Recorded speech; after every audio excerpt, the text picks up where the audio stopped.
All right. All right, good evening, everyone. We are on Daf Mem Daled Amud Beis, 44b. We just finished the Mishnah. We had in our Mishnah, well, let's start off with our sponsor for the week. The sponsor for the week is Shmuli and Miriam Fuchs, Le'ili Nishmas Shmuli's mother, Bailey Yentel Bas Elchanan Olvashal. And we are going to be focusing in on this conversation that happened in the bathhouse between Proclus ben Plospos, who was non-Jewish, and Rabbi Gamliel in Akko, where they saw Rabbi Gamliel was in a bathhouse and Aphrodite's statue was there. And they asked him, what were you doing there? And he didn't want to answer in the bathhouse. And then he said, well, first of all, I came first. I was here, and then they put the statue in. I didn't come over to worship the statue. Then the second thing he mentioned to them was, you guys are not even worshiping this statue anyway because you treat the what do you call it? You treat the statue disrespectfully because this is not the way that the statue would normally be treated. And then um, the third one, oh, that was the third one. The second one was that the statue of Aphrodite was brought in order to decorate the bathhouse, not the bathhouse was not created around Aphrodite, meaning that Aphrodite's statue is the less important element of the statue bathhouse combination. So therefore, I'm here for the bathhouse, not for the Aphrodite, and therefore those were his three answers. So now the Gemara wants to know, Vehechi Ovid Hachi, how did Rabbi Gamliel answer that I can't answer you? Because you're not allowed to learn any Torah in the bathroom. By saying I can't answer you, you are answering Torah because that is the halacha, right? So I always say like there it used to be one time when I was an assistant rabbi in Chicago, they used to want to say a quick Devar Torah between Mincha and Ma'ariv. They want to say a quick Devar Torah so they can say one more Kaddish, right? And then they didn't tell me that I was going to be saying anything. So on the fly, as I guess the rabbi was there. I was the assistant rabbi, and the rabbi was walking out, and he says, "Here, just say something." So I got up and I said, "There's a halacha that if you say a halacha, then you say a kaddish afterwards." And then we said a kaddish. So you can get away with, right? You can. Those things are halachos. So therefore, if he says, "I can't answer you in the bathroom," that is a halacha, and can't say that in the bathroom. You could be thinking about Torah thoughts any place, except in a bathhouse, in a bathroom. And if you're going to give the incorrect answer that he was speaking in non-Hebrew, right? Maybe he was answering in a different language. Amar le, the Lashon Chol Amar le, he's speaking to him a different language. Amar Abaye says, Dvarim shel chol mutter le'omran b'lashon hakodesh, that you can speak in Lashon HaKodesh in a bathroom. You don't have to worry if you're Israeli, that I guess that modern Hebrew is close enough to Lashon HaKodesh. You don't have to worry about, although there was, by the way, opposition, right, to Israel having Hebrew as their official language because it was too close to Lashon HaKodesh, and for this reason. But this Gemara clearly says there isn't a problem if you're in a bathroom and speaking Lashon HaKodesh, as long as it's not Torah thoughts. Dvarim shel kodesh also b'lashon chol. However, if you're going to speak in English or any other language in Torah, that's prohibited, right? Lest we worry the fact that this year is predominantly in English, that we don't get credit for learning. This is clear that it's considered holy words, despite the fact that it's not in the holy language. So the answer is, Tana, you have to explain the Mishnah or teach the Mishnah keshe yotza. When Rabbi Gamliel left, when he was in the bathroom and they asked him the question, he gave him one of these, 1 second, or like this. He waved him off for a second, couldn't answer him. Then when they left the bathhouse, then he said, I couldn't answer you in the bathhouse because I'm not allowed to teach Torah in the bathhouse. So he told him after the fact. Amar lo ein mishiva merchatz. He said, I couldn't answer you in the bathhouse, but then he answered him outside. Okay. That solves that problem. Amar Rav Chama bar Yosef berebi. Rav Chama bar Yosef berebi said, Amar Rabbi Yoshaya, in the name of Rabbi Yoshaya, Tshuva genuva heshivu Rabbi Gamliel also hegmon. That One, that the answer that Rabbi Gamliel gave was not a real answer. He gave three answers. Two out of the three, it sounds like, were valid answers. One of them was just extra that he kind of threw in order to be able to make a statement or point, but it's not really halachically correct. Va'ani Omer, but, says Rabbi Chaim Bar Yosef, Rabbi, Eina Genuva, that it really was a good answer. It's a fine answer, right? They at first thought it was not a good answer, but it really is a good answer. So, my Genuvte de Ka'amarlo. So, what was the thought? Which answer did they think was not good? So, Zo Omedes al Pihabiv. So they were putting the statue by I guess the drain water, the gutter. V'chol adam mashtin bifaneha, and everybody's going to the bathroom there in front of it. V'chi mashtin bifaneha my havi. So therefore that's not really that's not really a good question, because who cares that they're going to the bathroom in front of the idol? Rava told us peor yochiach. We can learn from this idol peor, which we talked about before, that they used to use the bathroom in front of this idol peor in order to serve it. Shemif'arin lefanov b'chol yom ve'eno batal. They use the bathroom in front of that idol all the time, every day, and that does not nullify the idol. So Rabbi Gamliel's answer, would we be able to use the bathroom in front of this idol? It's clearly that you guys are nullifying the idol. That's not really true. That's not an answer. So that was what they thought wasn't an answer. Vani Omer, but then he says, but I'm telling you, Eina Gnuva, it's not a bad answer, because Zu Avodah Tabachach, the Zu Ein Avodah Tabachach. It depends, because the idol of Peor, that was the way that it was served. This Aphrodite, that isn't the way it's served. So therefore, if you're serving Peor by using the bathroom in front of it, so that makes sense that you're not nullifying the idol. But another idol, which is not normally served that way, you are nullifying the idol. So therefore, at first they thought that Rabbi Gamliel's answer was not sincere or not real, but in the end, it really is a good answer. Okay, that's attempt number one.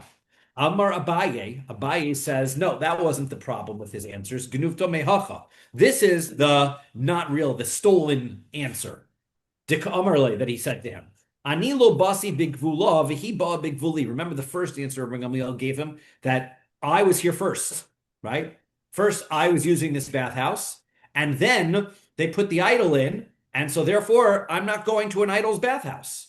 V'chi ba bigvula my havi. Who cares? Who cares that which came first is not relevant. Now the idol's there. Because v'hatnan, we learned in a Mishnah, avodos kochavim shigesh lo merchatz ogina nen mehen shalo betova ve'ein nen in mehen betova. He says that if there's a idol worship, that there's a bathhouse or a garden in front of it, so then you can get benefit from that bathhouse or the garden, as long as you don't need to give some kind of acknowledgement or goodwill to the god when you come in, right? I guess if you had to sort of like nod to the god or acknowledge its presence or something like that, then it would be right. It would be it would be no problem to use that bathhouse or that garden if they didn't have to do that. So and so that doesn't sound like it matters whether the idol came first or the idol doesn't come first. So therefore, his answer really was not really that relevant. It sounded like a good answer, but it really wasn't to be taken too seriously. Va'ani Omer, but he says, no, it was actually a very good answer. Eina genuva, it's not a stolen answer. Shelo betovas Rabbi Gamliel kebetovas achirim dami. He says, look, you have to also think who this was. This is Rabbi Gamliel. His very presence was an honor to the idol, right? So therefore, for everybody else, right, if a regular person shows up, if he doesn't have to acknowledge the idol, it doesn't matter whether the idol was there first or the idol wasn't there first. But if it's Rabbi Gamliel, so what gives Rabbi Gamliel the right to show? Just showing up is acknowledging the idol. So, because he's so important. So therefore, Rabbi Gamliel's point was, because I was a regular in this bathhouse before the idol came, it doesn't add anything, the fact that I'm still coming here, right? If I were to change bathhouses and go to a bathhouse where there was an idol, then okay, that would be acknowledging the idol. But since I was here first, my presence here is not doing anything for the idol. That was his statement. Okay, good. Um,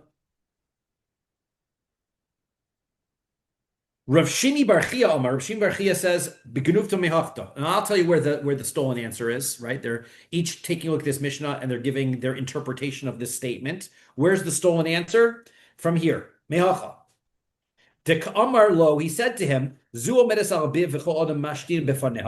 that same answer that we gave that everyone was standing before this idol and they were using the bathroom in front of it. Who cares? What difference does it make if they're using the bathroom in front of it? But we learned in the Mishnah. Rak bifaneha, hishtin bifaneha, girara v'zarak ba es hatzoa. If there's an idol and the non-Jews, they spit on it, or they urinate on it, or they drag it through the mud and the refuse. Harezu ena betela. That doesn't nullify it. They have to say this idol is nullified. Treating it poorly doesn't officially nullify it. But I say ena genuva was a good answer, because in other words, the point is, would you be using the bathroom in front of it? The answer is sure they would. Doesn't make a difference, right? That doesn't nullify. Even if it's disrespectful, it doesn't nullify the idol. It's just disrespectful. So the answer is Hasam lefishatahu rasach aleha. That is because at the moment this idolater is angry at his idol, right? He had a bad day at work, so he comes home and he takes his idol and he spits on it, right? So then he thinks tomorrow he comes back and he says that's no good. I changed my mind, right? So the spitting on it doesn't nullify it.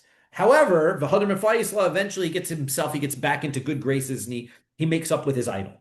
Hacha, but here Kol shasa v'shasa bezilzula kaima. This they establish it permanently as disrespectful. So this was a permanent. They set this idol up right in a permanently disrespectful location. Therefore, this idol is not worshipped. So it's a good answer. So they thought it wasn't a good answer. It was a good answer. Rabba Bar Ula Amar Rabba Bar Ula gives his fourth and final one of the potential stolen answers. Genuv Mehacha. Here's the stolen answer. To Ka'amarle, Ein Omrin Nase Merchat Noi Aphrodite, right? They didn't say, let's make a bathhouse to honor Aphrodite. Ela Nase Aphrodite Noi Lemerchatz. What they did was they had a bathhouse and they said, let's decorate the bathhouse by putting a statue of Aphrodite in it. So that was his answer that he gave as well. V'chi Amar Nase Merchatz Laphrodite Noi Maihavi. What if they did decide that they were going to make a bathhouse and they were going to add an idol? Why is that still not a problem? If somebody says this house is going to be consecrated for the sake of idolatry, this cup is for idolatry, lo mar klum. That is a meaningless statement. There is no such concept. We have a concept when it comes to things for hektish for the Beis Hamikdash, that a person says, I'm going to consecrate this item to the Beis Hamikdash, that now it belongs to the Beis Hamikdash. There's no such concept as that when it comes to idolatry.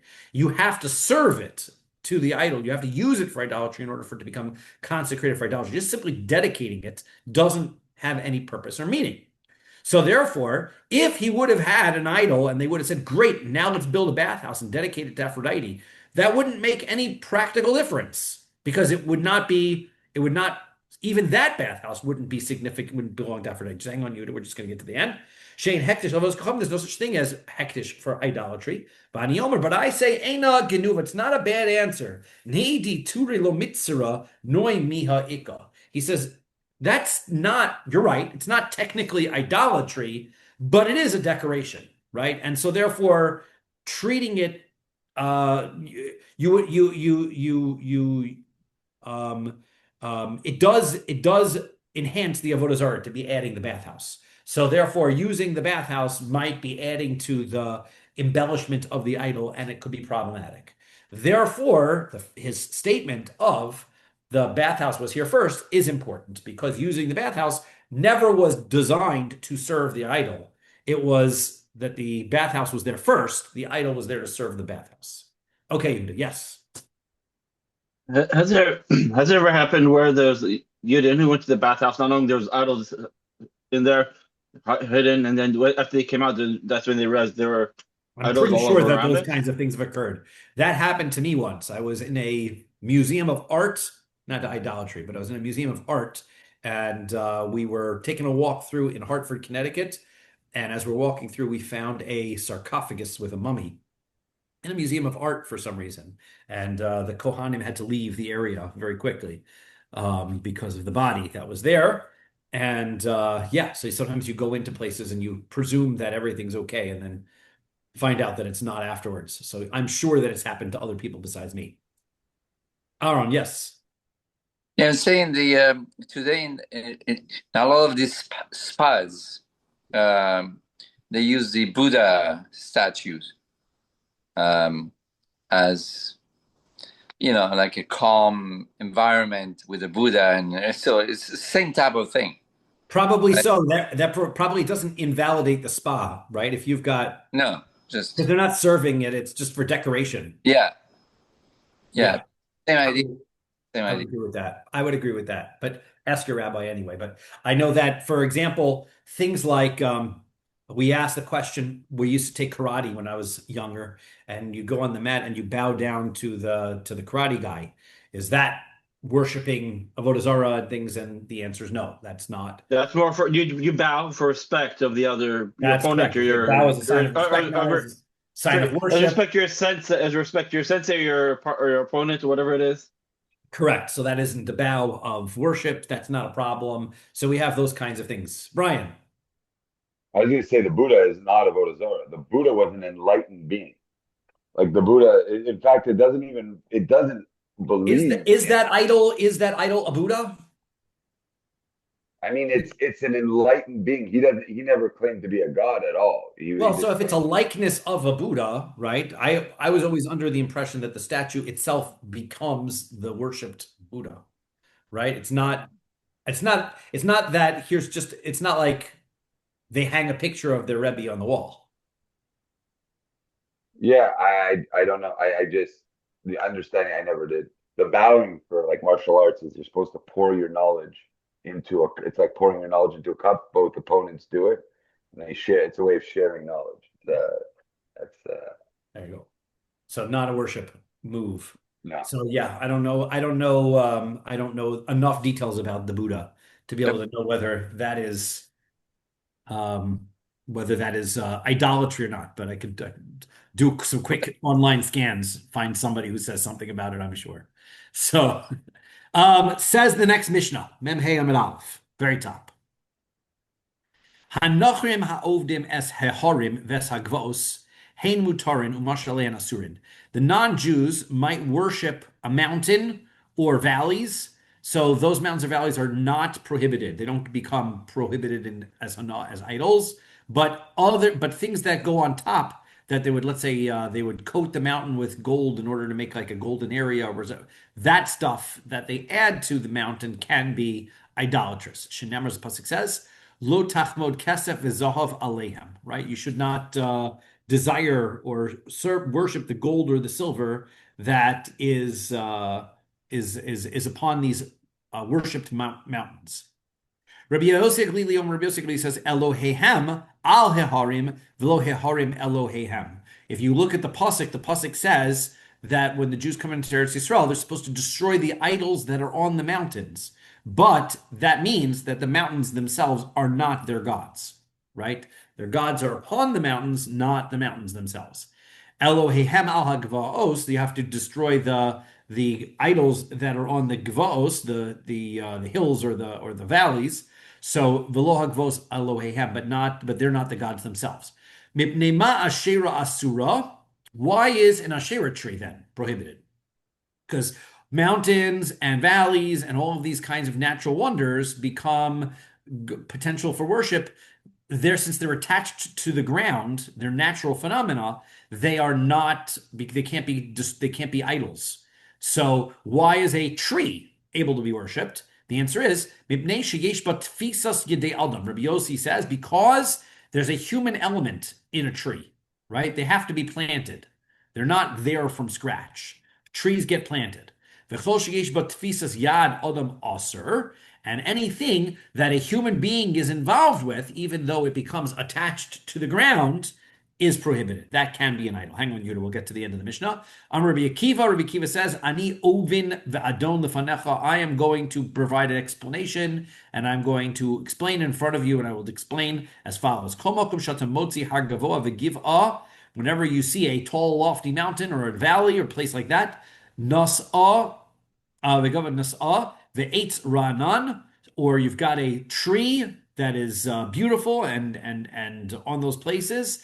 Dosh yeshem avodas kacham. The pasuk is telling you that's where the Jews need to search in order to destroy the avodah zarah. Right? The Jews came in, conquered Eretz Yisrael, and Hashem told them, "Go look for these kinds of places." That's where the non-Jews place their idols. That is the meaning of the psukim. So that pasuk is not telling you to destroy, because the pasuk does say, "And there are trees that you should destroy." That's not. We said the mountains are not their idols. We said the valleys. Why not also read the pasuk as their trees are not their idols? The answer is because that's not what that part of the pasuk means. The pasuk is telling you, look under the tree. That's where you will find their avodah zarah. Yes, Yehuda. Some places in China or Japan or whatever, a lot of people worship the bonsai tree. So if they worship the tree itself, then the tree can become prohibited. Right? I wasn't sure if all I know from the bonsai tree is for Karate Kid, and did not seem like there was a lot of worshiping in the Karate Kid, but that could be he was Okinawan, not Japanese, so Mr. Miyagi, don't mess with them. That's correct, right? Pretty good. My 80s movies references. Everybody appreciates them. Okay, anyway. I'm loving them. Keep them coming. Keep them coming. So, okay. Rabbi Yossi Haglili Hainu Tana says the Gemara, Rabbi Yossi Haglili Hainu Tanakama. Rabbi Yossi Haglili is saying the exact same thing as the Tanakama, isn't he? At the end of the day, the Tanakama says that mountains and valleys can't be avodah zarah, but trees can be. And then Rabbi Yossi comes along and he says the same thing. Trees can be because human beings are involved. So Amar Rami Bar Chama, Amar Reish Lakish. So Rami Bar Chama says in Reish Lakish, I'll tell you the difference. Tzipui har keharika beinaihu. That the coating, if they pour gold and coat the mountain, Okinawa was its own country, I believe, right? It was an independent country, but it was conquered by Japan during World War II. So it was under Japan for a while, but otherwise Okinawa was its own country, if I'm not mistaken. That's the principal has to know some of those things. So hopefully I'm right. It's embarrassing if you're the head of a school and you don't know something like that. Okay. Okay. So now the gold coating on the mountain, that's the distinction between the two. Tanakama savar tzipui har eno kehar. The Tanakama says only the mountain is not avodah zarah, but the covering, the gold covering, as we said when we were talking about the Mishnah, that gold covering is not the mountain. And so therefore that gold has to be destroyed. Umitzar, and therefore it's prohibited. Rabbi Yossi Glili Savar, Rabbi Yossi Glili disagrees. He says, Tzipoy har, harehu kehar, that the covering, the gold covering is like the mountain, right? Because the pasuk, because he doesn't agree with the pasuk. The Tanakama brings the pasuk, lo tachmod kesef v'zahav aleim, don't desire or use the gold or silver that's upon them. And so therefore, if Rabbi Yossi is not using that pasuk, he must be saying that the gold that's on top of the mountain is permissible. Okay, but Rav Sheshes says not so. Rav Sheshes Amar, Dekuli Hamatzipui Hareno Kehar. Everybody agrees, even Rabbi Yossi agrees, that the gold coating on the top of the mountain is not the mountain. And therefore, that's not the difference between the two Memhei Beis. 45b. The argument is, let's say the tree was there first, and they didn't plant the tree in order to worship it. They had a tree, and somebody came along and said, wow, that's a great tree. Let's worship that tree. So that's the argument. Tanakama Sovar Elon Shenatu Levasof Avdu Mutter. The Tanakama says, look, if the tree was there first, it's part of the ground. And a person cannot come along and make something that was part of the ground into an avodah zarah, like a mountain. So therefore, even though the tree is not like permanently connected to the ground, since it was in the ground first, it's not an idol. And Rabbi Yossi Aglili suffer, right? Rabbi Yossi Aglili says, Elon shenatu levasof avdu aser, that if the tree was planted and then afterwards they worshipped it, it is prohibited, right? Even why? Because as Rabbi Yossi Aglili says, trees definitely are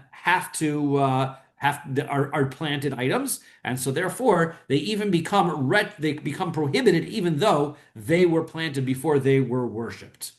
So according to Jeff, right? Jeff has pointed out that Buddhists are not idol worshippers themselves. They were, according to Jeff, he says that the Buddhists keep Buddha images and pay their respects to the Buddha, not and the idol itself is not a deity. So there you are. Okay. Now, Mimai, how do we know that from looking at the Mishnah? B'dikatani Seifa, look at the end part of the Mishnah. Mipnei ma asher asura, later Mishnah. Mishnah is coming up. It says, Mipnei ma asher asura. What is, no, this our Mishnah, right? Why is it that an Asherah tree is prohibited? Mipnei sheyesh ba tfisas yedei adam. Our Mishnah says, because Rabbi Yossi explains, because a human being is involved in the planting of that tree. So therefore it's also it's prohibited. V'chol sheyesh ba tfisas adam la'asuyei mai. So what do we mean? Anything that has a human interaction with it. What is that coming to include? Lav la'asuyei ilon shenatu ulevasof avdu. Are we not saying that that comes to include a tree that was originally not planted for the sake of idolatry? And then it got served later, and he's saying all trees become prohibited because the consistent fact about all trees is that they have a human factor in them. And since they have a human factor in them, they can become idols regardless. And the Tanna Kama says not so. It only can become an idol if it was planted for the sake of being an idol. And if it's planted for the sake of being an idol, then you have to destroy an Asherah tree. Then it can become an idol. But if the tree was there first, it's not. That's their argument. V'af Rabbi Yossi, Rabbi Yehuda Savar, even Rabbi Yossi, Rabbi Yehuda holds Elon Shenatu Vasof Avdo Aser, that if you have a tree that was planted first and then afterwards they worshipped it, it becomes prohibited. Right? This Tana, Rabbi Yossi, Rabbi Yehuda is not the same Rabbi Yossi as in our Mishnah. So this is an additional Tana who holds the same way as Rabbi Yossi. So the two Rabbi Yossis agree with each other. The Tanya is going to brisa. Rabbi Yossi, Rabbi Yehuda Omer. Rabbi Yossi, Rabbi Yehuda says, "Mitok shenemar Elohehem al heharim." Right? The pasuk says this is just like the Tanakama in our the Tanakama in our Mishnah says they're gods that are upon their mountains, velo heharim Elohehem, but not the mountains are not their gods themselves. Elohehem al gvaos, right? The gods are upon the valleys, velo gvaos Elohehem, but the valleys are not their gods. Shamayani, I would learn and I would read the rest of the pasuk and I would say tachas kol eitz ra'anan, they're gods. Says the pasuk actually says Elohim tachas kol eitz ra'anan. Their gods which are under some particular glorious tree is their god. V'lo ra'anan Elohim, which means that it's not their god itself. The tree is not their god. So therefore, I might think that just like the other things, a mountain can't be gods and valleys can't be gods, so trees can't be either. Talmud Lomer. Therefore, the pasuk in another place, another location in Devarim, which is coming up in a couple of parshios. You have to destroy their Asherah trees.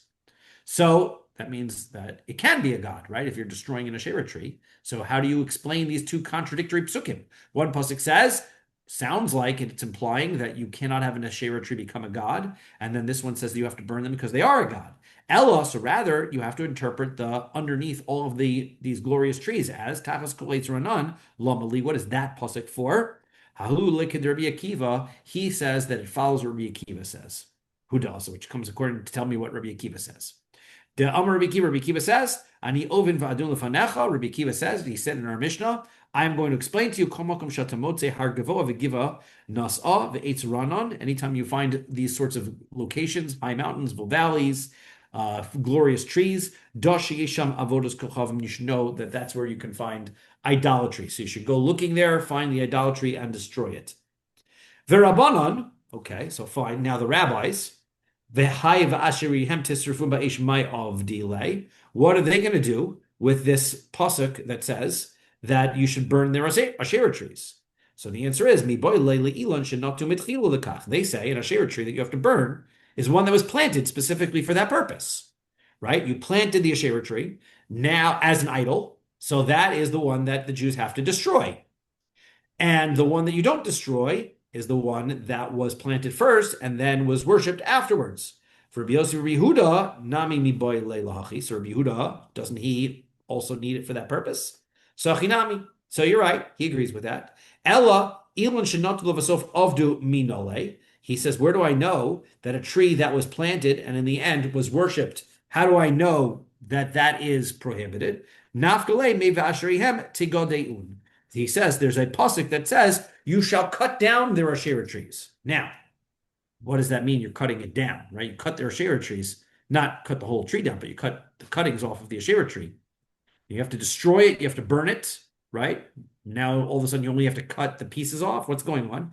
Ezu eitz shegidu aser v'ikara mutter. How do you have a tree where the branches that grow on it are prohibited, but the main tree itself is permitted? That is Haviomer Elon Shenotu Lavasof Avdu. That's when you have a tree that was planted first, and then they started worshiping it. From the moment they start worshiping it, anything that grows after that, that becomes prohibited. You have to cut. So therefore, if you want to destroy the Asherah part of this tree, right, then you have to cut off all the branches that grew since it got designated as an Asherah tree. But the tree itself does not become an Asherah tree. Yes, right. I was wondering how a Christmas tree falls into this, because it's not planted for the sake of serving. Even when it's in the ground, you don't serve it. They cut it, and then it's being used for. Is that considered? I would have a difficult time imagining that a Christmas tree is an Avodah Zara tree. Right. Because I don't believe the tree itself is worshipped. The tree itself is a home decoration. Right. And does not in itself fulfill any religious purpose at all. I'm not even sure that outside of US and Canada, how common these kinds of things are. Like when you find out that Santa Claus in a red suit is a Coca-Cola invention, right? So then it may actually be that not every home in Yugoslavia celebrating the Christians in those places don't have Christmas trees, right? And also those guys, those kids who get presents under the Christmas tree are really the parents and people they come with Santa or whatever it is. Right. I think that the commercialism of these kinds of things, if you go back somewhat in history, you'll find that Christmas itself was almost not really celebrated for some time in the 1600s, 1700s or so, and then got brought back, right? And it was not celebrated because people were getting drunk around the time and they didn't like the disorderly conduct and they sort of just let the celebration go away. In any event, many of the modern practices that they have in non-Jewish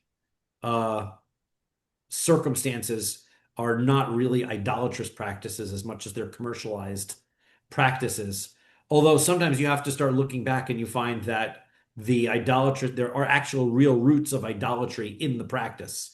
So, for example, the Easter bunny, right, does not really have much to do with Christianity, but they are signs of fertility. And that's because the spring holiday, there were pagan holidays that celebrated gods of fertility, and rabbits and eggs are symbols of fertility. And so therefore the Christians adopted those customs into their holidays just because that's what people were doing. They said, oh, we celebrate Easter. Well, so we don't celebrate, so we have a fertility holiday. They said, same thing. We also, take your eggs, bring them along, right? So that was essentially how a lot of things worked their way into the modern Christianity and things. I don't know that they have the significance of Avodah Zara that they once had. Right. So Rabbi Kellerman gives a shiur on the origins of Christmas. He said that the Christmas tree was like some Eastern Avodah Zara, like it did come from. Yeah, so they adopted it, right, as part. But nowadays, I don't think people are going shopping for Christmas trees in order to worship the tree itself. So theoretically, there wouldn't be a problem with it. I think the tree was somehow tied to like a holiday regarding the winter solstice or something like that. That like the Christians co-opted that and brought it into their practice, basically. Yeah. Oh. Okay. So so 1 second though, we have the pasuk that says, 1 second, where were we?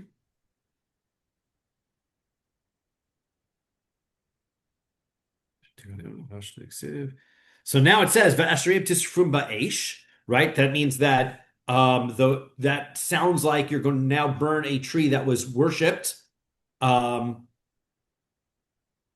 I went back a moment.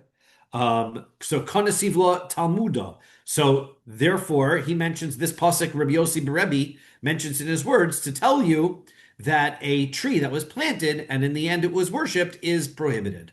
Right? That's the point that he's trying to make. That you shall burn this tree. According to the Chachamim, they don't burn that tree. According to the Chachamim, that tree is still fine. You just have to cut off the branches. Okay. So, ilu lo namar kamar, right? So the Gemara says, if it would not, Rabbi Yosef Rabbi Yehuda's point is that if the pasuk had not said va'asher rehem tisrefun, so then I would not have been able to learn from va'asher rehem tigadeun that I only have to cut off the branches, right? So therefore, Ilu lo nemar, if the pasuk not said tisrafum ba'esh, you shall burn them in fire. Hayisiomer, I would have said ashirim tigadeun be'ilan shenotum etchila lekach. That this pasuk of chopping the branches off is a tree that was planted for that purpose. So therefore, hashid echsiv ashirim tisrafum ba'esh. But now it tells me there is a tree that has to be burnt. So I've got three different types of trees. I've got a burnt tree, right? I've got a tree that's burnt. Right, that's the tree that was planted for the sake of Avodah Zara. So that's yaterle, that's extra vashir tigadeun. Now I've got the next type of tree, which is the tree that the tree actually can stand, but the branches need to be destroyed. That is the pasuk of asherihim tigadeun. You shall cut the branches. Leilon shenatu ulevasof avdo. That's a tree that was planted, and in the end it was worshipped. Right, so you have to destroy the whole tree, and then of course the tree you don't have to do anything is where they just started worshiping it now, right? Then nothing has grown, right? So you only have right, you only have to destroy, according to Rabbi Yossi Rabbi Yehuda, you only have to destroy the part of the tree that continues to grow after it began being worshipped, which is the same thing as Rabbi Yossi in our Mishnah, whereas the Chachamim in our Mishnah seem to imply that the tree is destroyed even if it was worshipped after the fact. For Rabbanon, so the Rabbanon we have to be able to figure out. According to the rabbis, this tree that you have to cut the branches off, my avdilai, what do they do with that? There's no tree that you have to cut the branches. According to them, as soon as the tree got worshipped, you have to burn the whole thing. So where's the tree that you have to cut the branches? So the answer is they use that pasuk like Rabbi Yeshua ben Levi. They use that pasuk to teach us the teaching of Rabbi Yeshua ben Levi. Which he says, Damar Rabbi Shimon Levi says, Gidui avoyos kochavim kodmin lekivush Eretz Yisrael, the kivush Eretz Yisrael kodem lebior avodos kochavim. That pasuk is telling us you have two separate mitzvos. You have to cut the trees that are Avodah Zara, and then you have another mitzvah of destroying the trees of Avodah Zara. Those are two different things that you had to do. When Bnei Yisrael entered Eretz Yisrael, so all of these idolatrous things were all over the land. So they were told, step one, destroy them, cut them down. Step two, fight the wars and destroy the people who are in the land. Then step three, go back and destroy the remnants of any of those idols, burn them up. But that's the process. One, cut them down. Two, chase the enemy. Three, destroy and burn up the idols. Lest you stop and start working your whole time trying to destroy every idol and burn every tree down, you won't be able to chase the people. So therefore, this is the reason why we have this pasuk that says, cut the trees down, because that's important for us to know that you don't have to finish the process. Start the process of destroying the things, and then you can come back afterwards. Titani Rav Yosef, as Rav Yosef learned the following in a brisa. When the Jews came into Eretz Yisrael, they were told, you should smash their altars. Vehanach, right? But then leave them. Smash them and then leave them there. Veshibartim etz matzevosam, then it says also break up their monuments. Vehanach, and then leave them.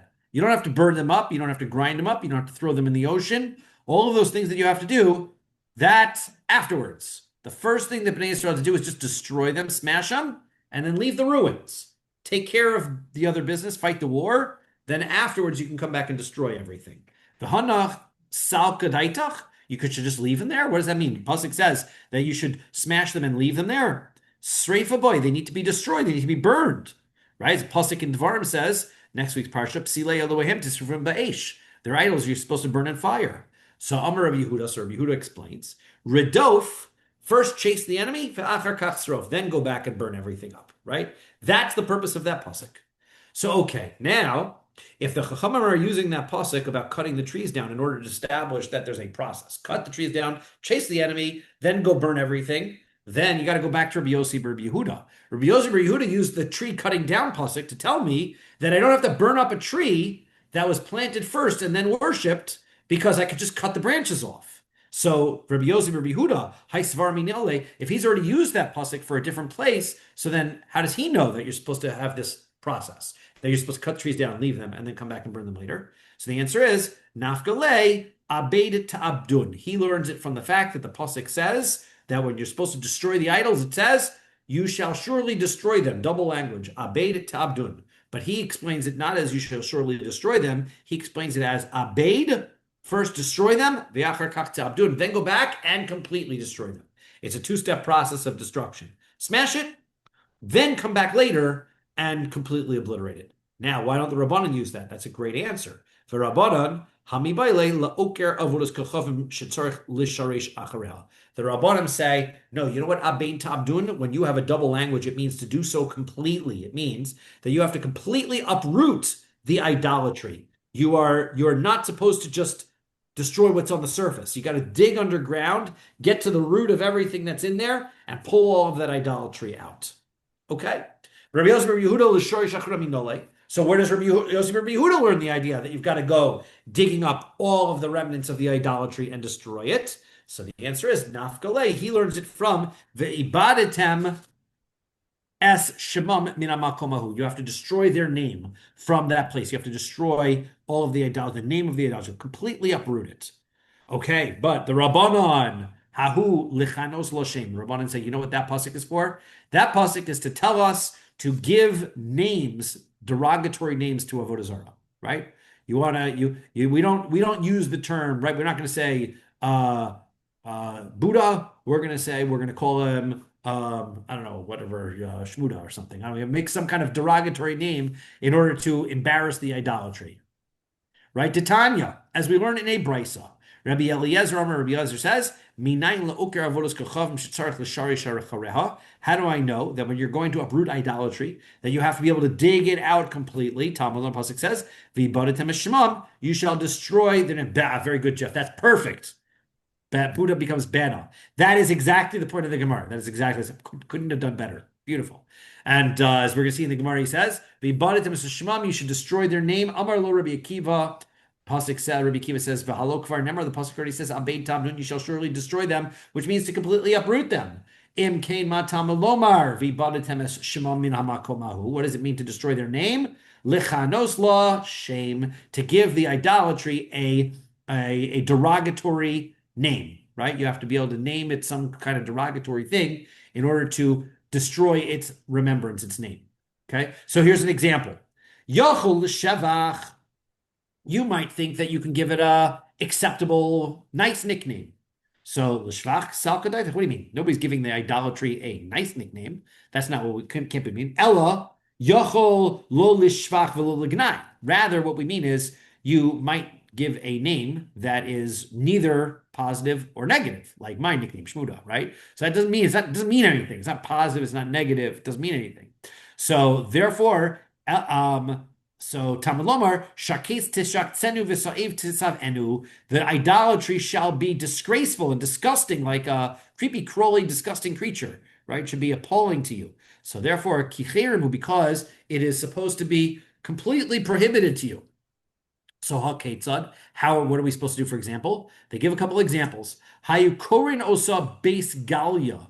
And korin osa, with the pasuk, if the idolatry was called base galia, so then korin osa base karya. So then they would change the name of it to base karya, right? Base galia means a high lofty place. And they changed it to base karya, which is a low place. Karya means a low place.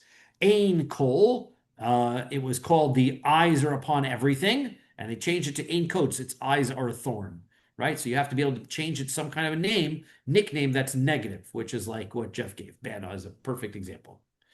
Tani Tana Kamid Rav Sheshas. So they taught the following in front of Rosh Hashanah. Ha'akum ha'ovdim es ha'horim ves ha'gvos, hein mutorim ve'ovdehem b'sayif. If a non-Jew is worshiping a mountain, then the mountain is permissible. It's fine. But the non-Jew gets killed, right? Because he's violating one of the Sheva Mitzvos B'nai Noach, right? One of the 7 Noachide laws, not to worship Avodah Zara, and he gets killed. Ves hazroim, ves ha'yerakos, hein asurim. Things that are planted on that mountain and the vegetables that grow on that mountain, so those are prohibited because they're not considered attached. Again, that's like what Rabbi Yossi was saying. They were planted into the ground.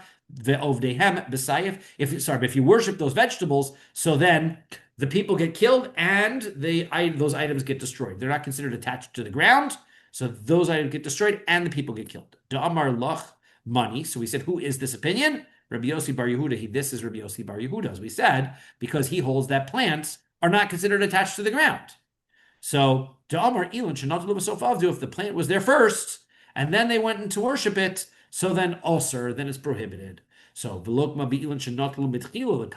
why did you have to say it's Rabbi Yossi Bar Yehuda? Why didn't you tell us that it was even the rabbi's opinion? We like to be universal and say that it was a case where they planted the vegetables to worship, right? So if everybody agrees that if you planted it to worship, then the item needs to be destroyed. V'Rabbanan lo salkadait. V'Rabbanan, it could be following the Rabbanan's opinion.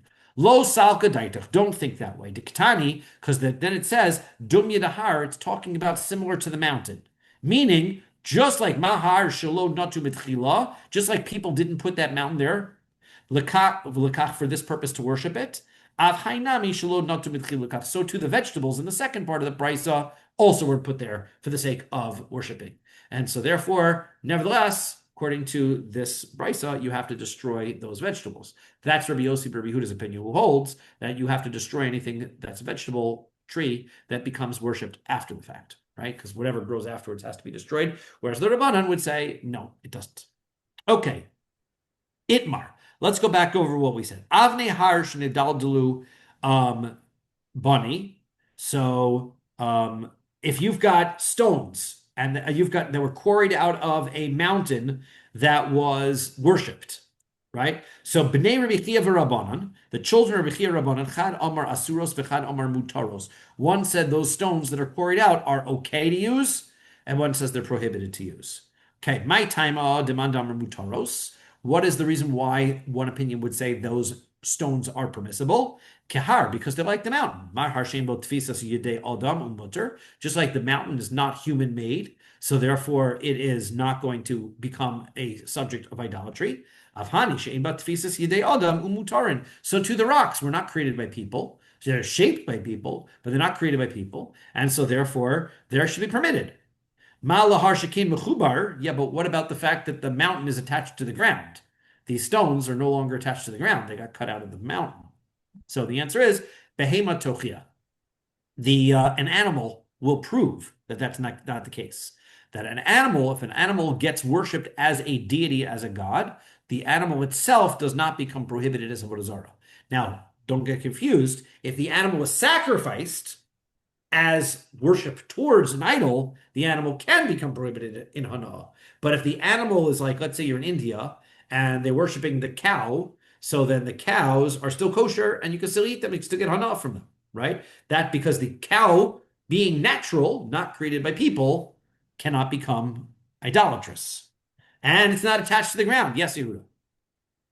And speaking of, like in Egypt, the lambs and sheep were used as adultery, and that's true. That's a great point, right? They were worshipped as Avodah Zara, and we were able to use them as Korban Pesach, right? Good point, right? Not a problem. So yeah, but I'll tell you, maybe the reason why that is because animals are alive. Maybe the fact that they're alive prevents them from being made into idols.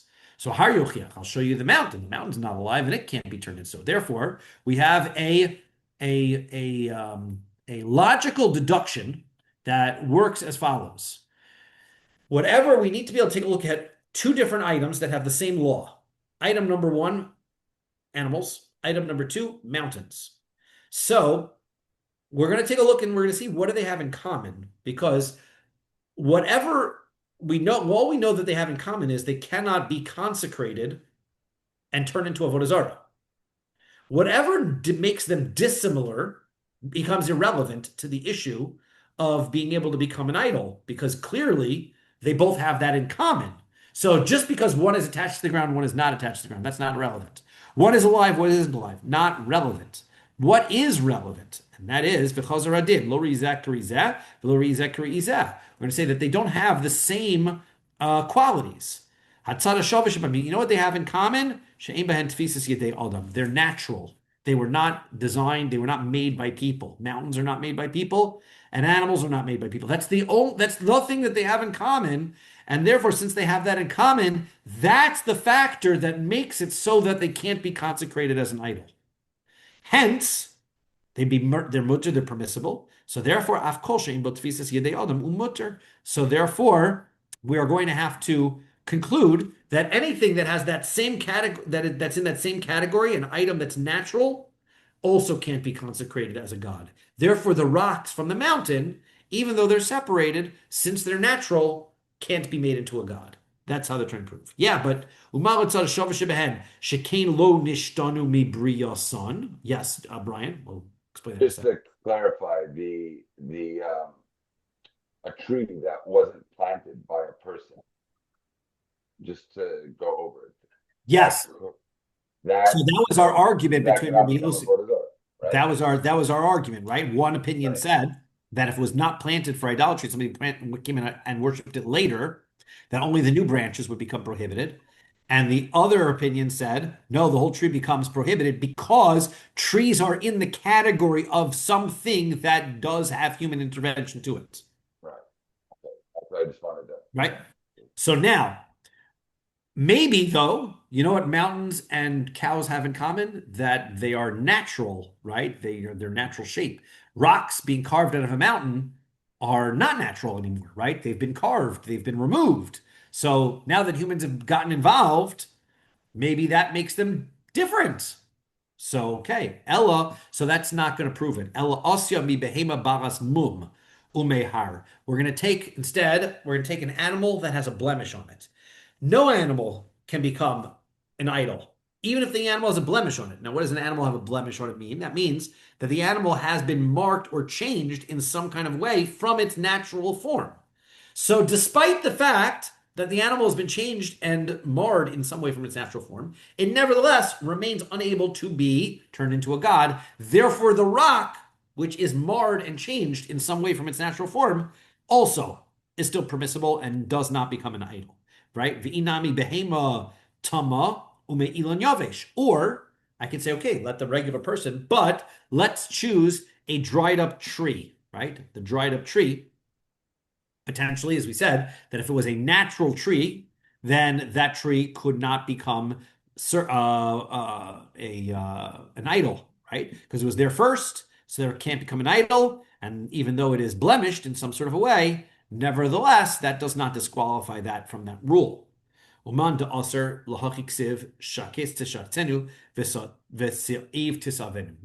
the opinion that says that these rocks are going to be prohibited. So that's according to the opinion that says the rocks are permitted. The one who says the rocks are prohibited says, the pasuk says that that Avodah Zara should be disgraceful to you. The afagav de osya midina lehetera lo sati. He says, page there. Lo teisya. Sorry, I didn't read that right. That even though that it makes that when the pasuk says that idolatry needs to be disgraceful to you, and that means that even if you can come up with a logical way to prove that some item isn't idolatry, nevertheless, it is.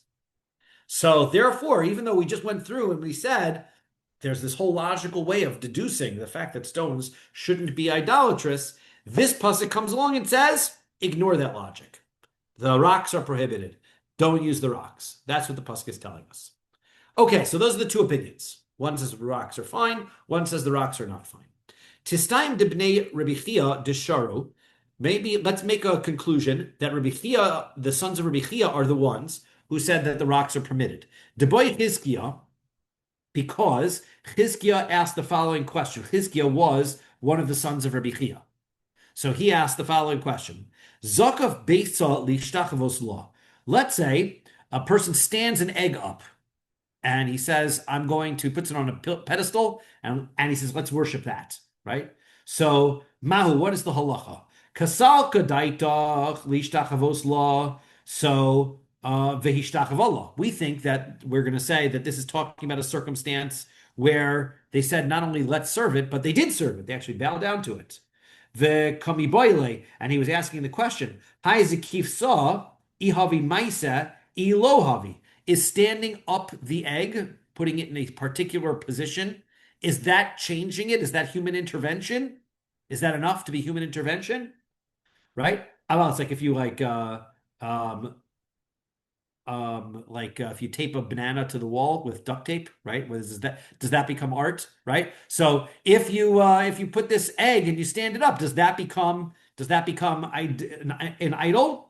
Aval lo zakef lo mitzvah, but if you don't stand it up, it's not prohibited. Shma mina. So you could see the fact that he's saying it does not make any that he's saying that it would be prohibited if they did some kind of action to it, right? Shma mina. Bnei Rabbi Chia disharu, that Bnei Rabbi Chia were the ones who said that the rocks themselves could be permissible because that's not enough of an action. The issue here is whether the standing it up was enough of an action or not. Okay. Because otherwise, the other opinion would say it doesn't make any difference, right? The rocks would be prohibited either way. So then the egg, as long as it's worshipped, is going to be prohibited either way.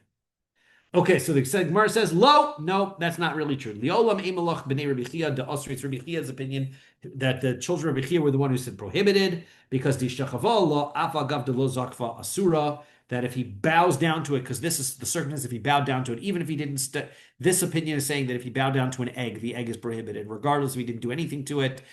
Just like the stones are prohibited, so too the egg is prohibited if he bowed down to it. But the question that he was asking is v'hacha. The question he was asking is b'mayaskim. What are we dealing with? Kigon zakav beisa lishtachavos lo v'lo lishtachavos.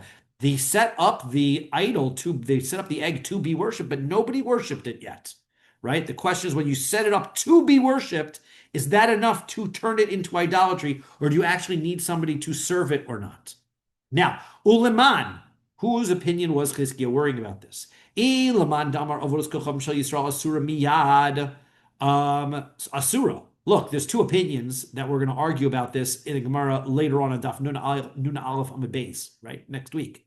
And they're going to argue and they're going to say as follows.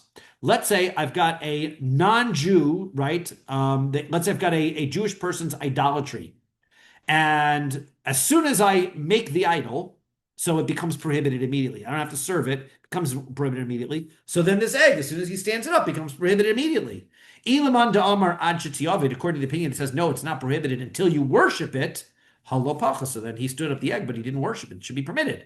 Clearly, this issue of the egg is the same as establishing any other idol. Why would there be any difference? So lo tzricha, I need it because kagon shezakav beitzel ishtachavos lo v'lo ishtachavos lo. He stood up the egg to worship, but he didn't worship it. Uba ovikochav ishtachava Allah. And a non-Jew came along and he worshipped it. And we're just going to, 1 second, Brian, we'll just get right to this last piece.